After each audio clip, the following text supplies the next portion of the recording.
subscribe to our channel and press the bell icon for all notifications. Good morning, friends. It's an honor and a pleasure to be here on what I perceive as one of the most critical engagements that Lakme Fashion Week conducts. It's really encouraging to know that Lakme Fashion Week cares about the environment and is working towards sustainable goals and encouraging more people to expand their consciousness and their awareness of the impact that they have on our shared home, the only one we know, our planet. I stand before you today to explain a few things that some of the gentlemen have spoken about earlier in the simplest terms possible. We have been hearing these terms repeatedly in the recent past, because if we do not, each one of us, understand what these terms mean, it would be impossible for us to imbibe them and implement them in our lifestyle and in our everyday choices as producers and as consumers. So I hope to be able to explain that to you. But before I go into explaining what circular economy means in simple terms, I want to start with just painting a perspective, a very simple perspective that I share with little children when I do talks with them. So the perspective is this. 2.37% is the geographical landmass of India, our country. It's a very small part of a very beautiful planet. And on this 2.37% lives the world's second largest population. It's a very small land that has a very large number of inhabitants. And in this very small land with a large number of inhabitants, we all have needs, basic human needs.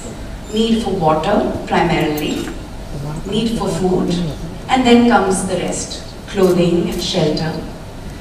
But the primary need for every life to exist is water. And what is the birthing ground of our rivers and our water bodies is our forest cover, our green cover, that is less than 5%,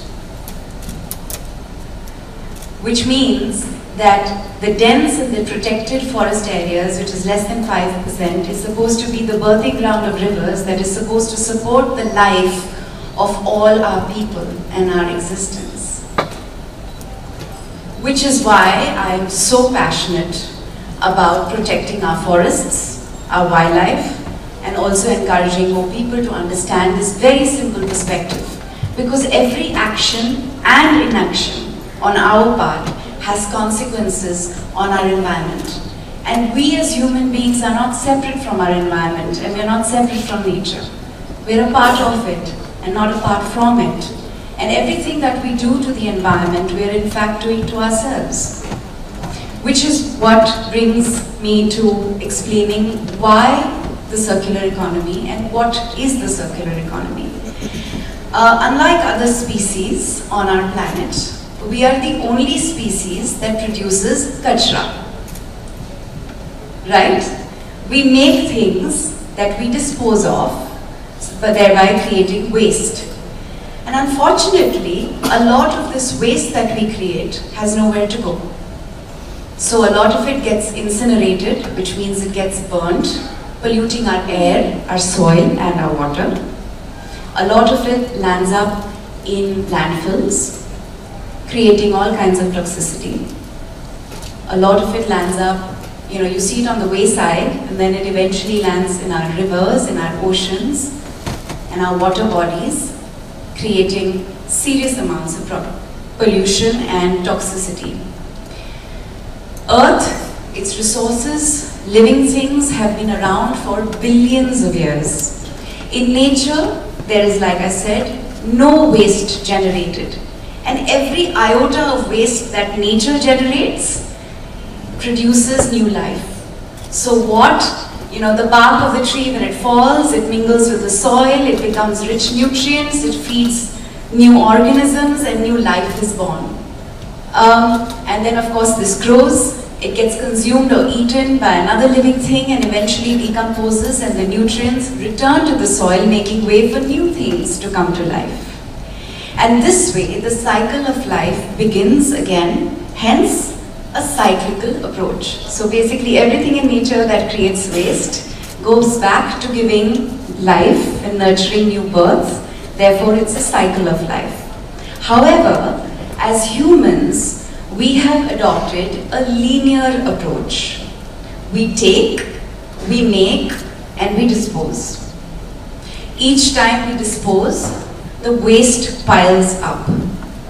As we all know, Earth has finite resources. And as of 2 weeks ago, human beings have exhausted the resources that were made available to us by nature for the entire year 2 weeks ago.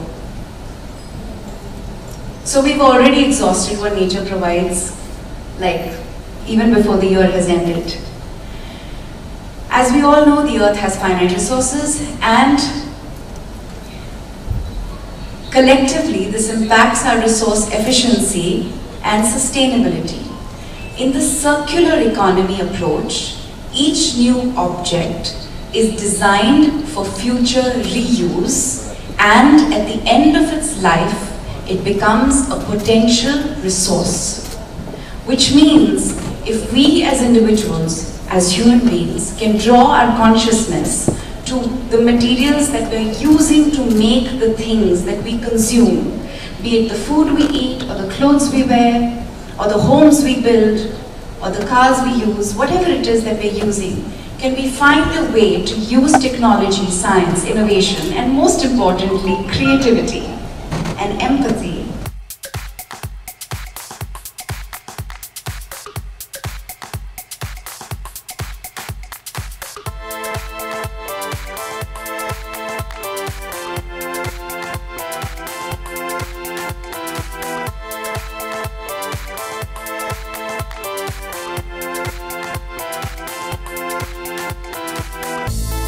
For more updates, please like share and subscribe to YOYO Times.